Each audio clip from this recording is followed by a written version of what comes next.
അസ്സലാമു അലൈക്കും വറഹ്മത്തുള്ളാഹി വബറകാതുഹു. സൂറത്ത് യാസീനിലെ 8-ാമത്തെ ആയത്ത്. ഇന്നാ ജഅൽനാ ഫീ അഅനാഖിഹിം അഗ്ലാലൻ ഫഹിയ ഇലൽ അദ്ഖാനി ഫഹും മുഖ്മഹൂൻ. ഈ ആയത്ത് ശ്രദ്ധിക്കാനുള്ള ഭാഗം, ഇന്ന ഇവിടെ ഷദ്ദുള്ള നൂനാണ്, അഥവാ കെട്ടികൂട്ടി ഓതണം, മാത്രമല്ല നന്നായി മണിക്കണം. ഇന്ന ഇന്ന അപ്പം അങ്ങനെ നന്നായി മണിക്കണം.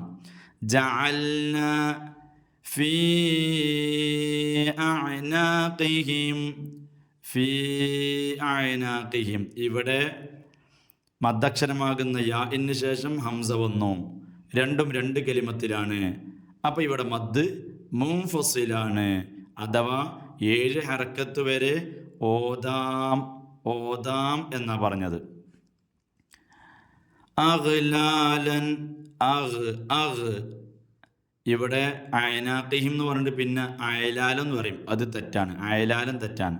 പിന്നെ അഗ്ലാലൻ അഗ്ലാലൻ അഗ്ലാലൻ ഫഹിയ, ഇവിടെ ഫഹിയ എന്നല്ല, ഫഹിയ ഫഹിയ ഫഹിയ ഇലൽ അദ്ഖാനി. ഫഹിയ എന്നെടുത്ത് നന്നായി മനസ്സിലാക്കണം. ഇവിടെ ഫഹ് എന്ന് പറഞ്ഞിട്ട് സുക്കൂനല്ല, ഹാഇന് സുക്കൂനല്ല, മറിച്ച് ഹാഇന് കെസറാണ്. ഫഹിയ എന്നാണ്. ഫഹിയ ഇലൽ അദ്ഖാനി ഫഹും മുഖ്മഹൂൻ. അദ്ഖാനി അല്ല, അദ്ഖാനി അദ്ഖാനി, കാരണം ഇത് ഖുതുബ് ജദ്ദിന്റെ അക്ഷരത്തിൽപ്പെട്ടതല്ല. ഫഹും മുഖ്മഹൂൻ. ഫഹും ഫഹും ഇവിടെ ഷദ്ദുള്ള മീമാണ്, 2 മീമുണ്ട്. ഏതായാലും ഒരു ഷദ്ദുള്ള മീമുള്ളത് കൊണ്ട് നന്നായി മണിക്കണം.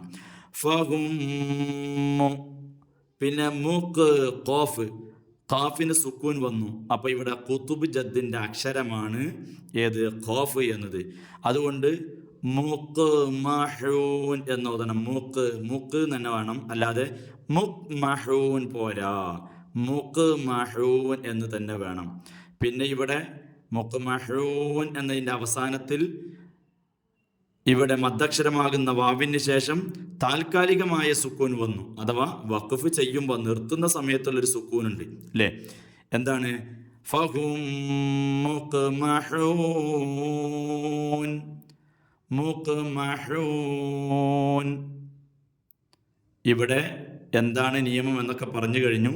അഥവാ ഇവിടെ മദ് ആരിദാണ് അല്ലേ, മദ് ആരിദാണ്.